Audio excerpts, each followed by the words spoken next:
start because there's so many good books from this month.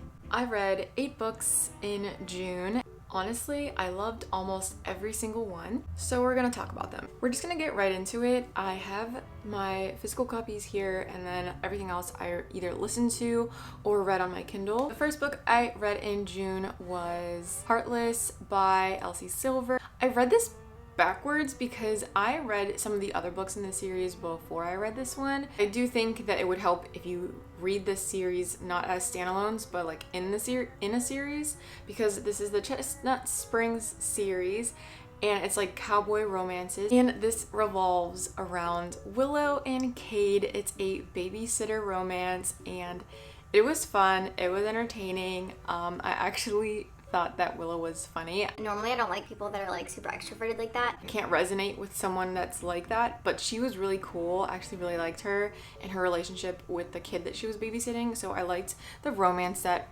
followed after. It was cute, it was fun, and I think I ended up giving this a 4-star rating. I still think that other books in the series were better. My favorite one is still Powerless it's like a friends to lovers, and it was the sweetest one. It was the most emotional one in my opinion, and it was the best, but I digress. Because speaking of friends to lovers, then I read Love in Other Words by Christina Lauren. Oh my gosh. 5-star rating.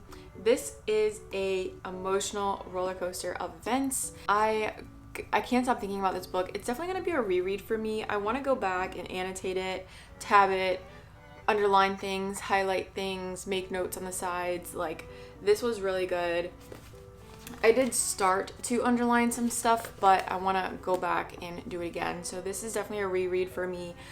This is a book if you are interested in friends to lovers, emotional roller coasters, grief, dealing with loss. If you're okay with in and out timelines, I think you'll really enjoy this. I think it is done very well. The storyline, the plot, the ending was so sad, but so good. I don't really know what more I can say about this without giving away spoilers, but Elliot in this book was the sweetest human. He's the human equivalent of like a super sweet like mango or your favorite fruit. I don't know, but he was just the sweetest. Loved him. His relationship with Macy, them being best friends, was just like everything I needed in a friends to lovers book. It was so good. I ended up reading a lot, I feel, of the friends to lovers tropes, because then I read The Cheat Sheet by Sarah Adams. We're not going in order, by the way. I'm just picking up these at random. So The Cheat Sheet by Sarah Adams is another friends to lovers / fake dating trope. Didn't think I'd be interested. Again, cover not my favorite, but friends to lovers has quickly become probably my favorite trope. I love it, I think, because we already have an established relationship where we know they could work well together, is what makes, I think, make me root for the characters more than like enemies to lovers and things like that, because even though they're fun and spicy and they're super like lust filled or whatever, with enemies to lovers, you know, you have like that rage and banter going back and forth. I think with friends to lovers, it's a little more heartfelt and sweet and wholesome, and I can picture them in my head being together after the events of the book.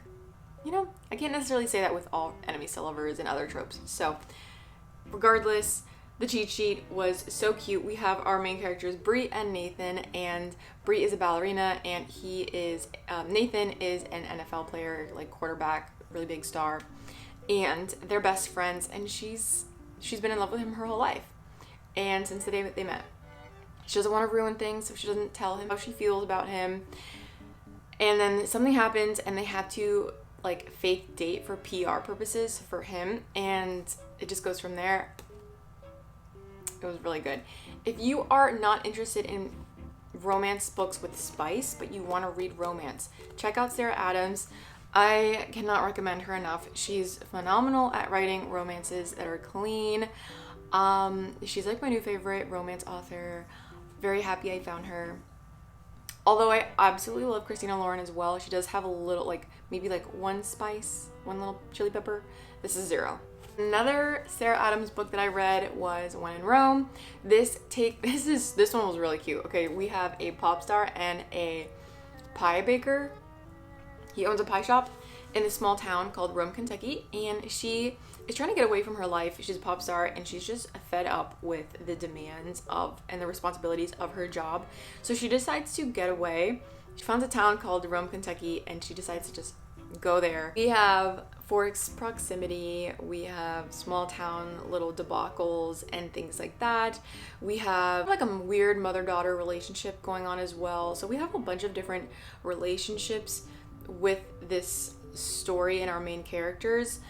I really liked it. I think I gave this a 4.5 stars, maybe 5. I don't know. I think the more I think about it, I want to give it 5 stars, but definitely at least like 4.5 stars. This was so cute, so wholesome. I could see this in the cheat sheet being a really cute movie. I think someone should just make all of Sarah Adams' books movies. And yeah, again, another clean romance, very cute, very rom-com-y. We have banter, we have chemistry, we have kind of flirting and getting to know one another, and they come from 2 different lifestyles, so it's really interesting getting to see them understand each other's worlds a little bit better.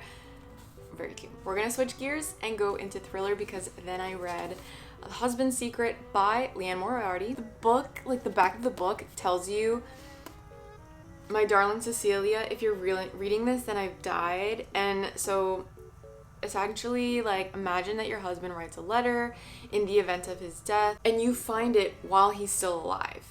We have multiple POVs in this book. Cecilia is probably the main one, but we go through multiple people in this town in Australia. And for most of the time I was reading this, I really couldn't figure out what each person had to do with one another.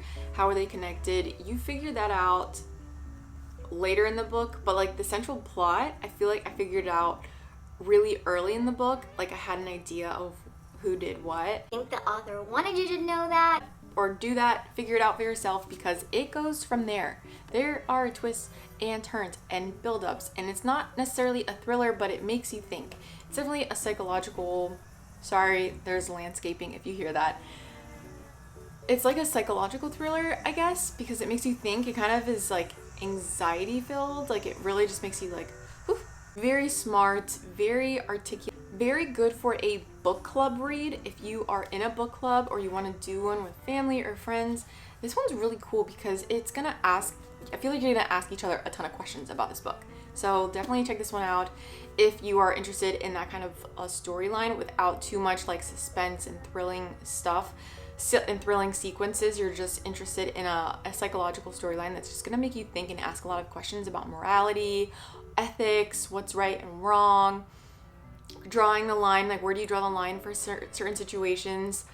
Really good. I gave this a 4-star rating. I remember this one too much because I feel like I read it the first day of June. That was The Gilded Serpent by Danielle Jensen. It was good. I think that I was kind of bummed out from this book because I thought this was the last book in the series, and it's not.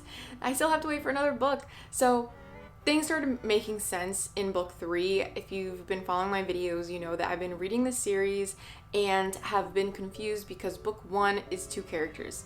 Book 2 is like another 2 characters. So you're just 2 separate storylines, like, And that kind of bothered me because I really just wanted to focus on these people, and I was confused with all these people. Why do we have to have 2 separate books? Why couldn't you just mesh them together? Just my own preference.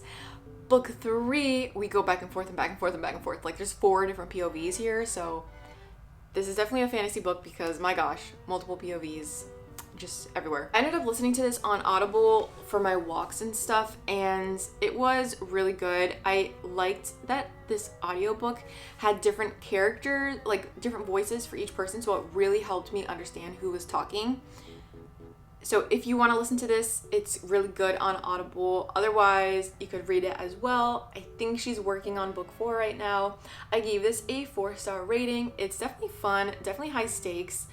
This is a fantasy world with not a lot of magical elements. It's gonna be more like kingdom, politics, betrayal, marriage alliances, political alliances, revenge, all of those kinds of themes, where it's less magical based, even though there are some elements there that are magically inclined, because obviously they would never happen in real life.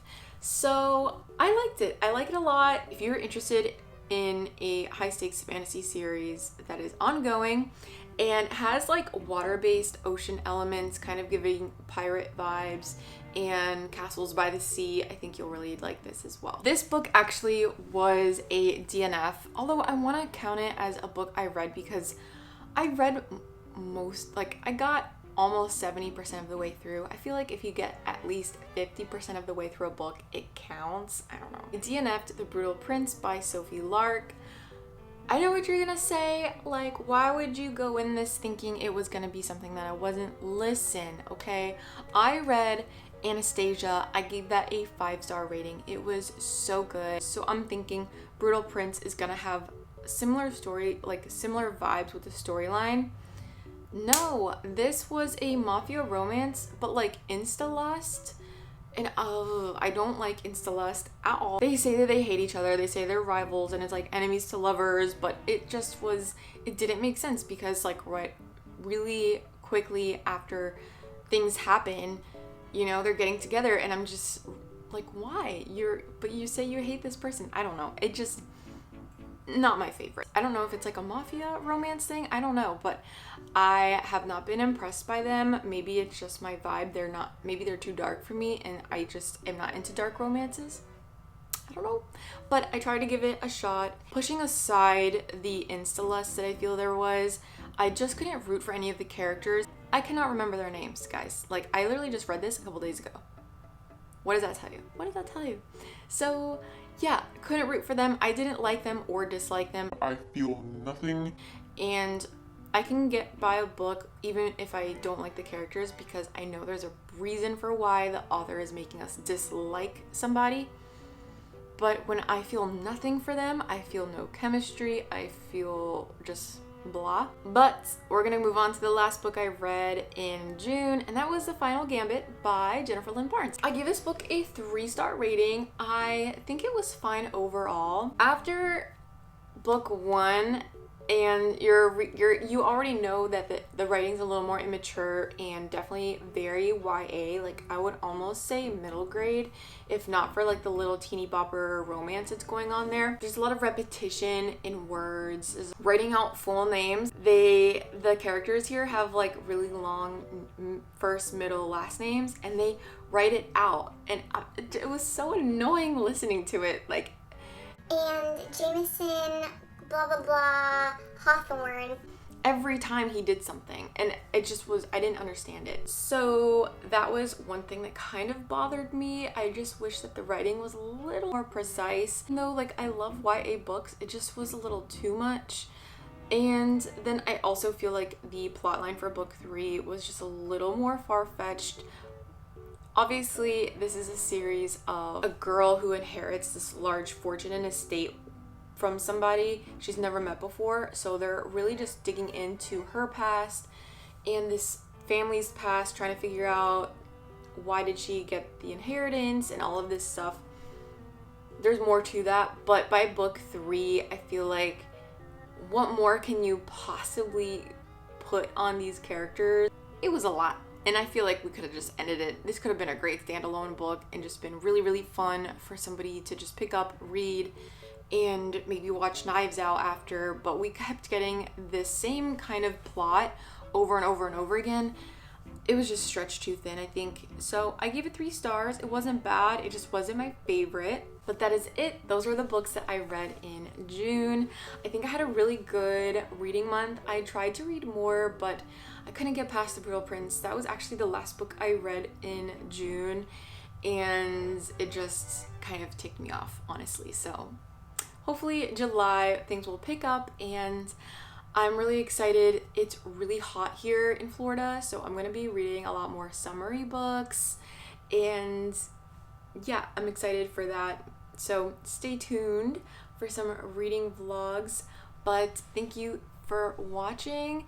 If you haven't already, give this video a thumbs up. Don't forget to subscribe, and until next time, I will see you in my next video. Bye.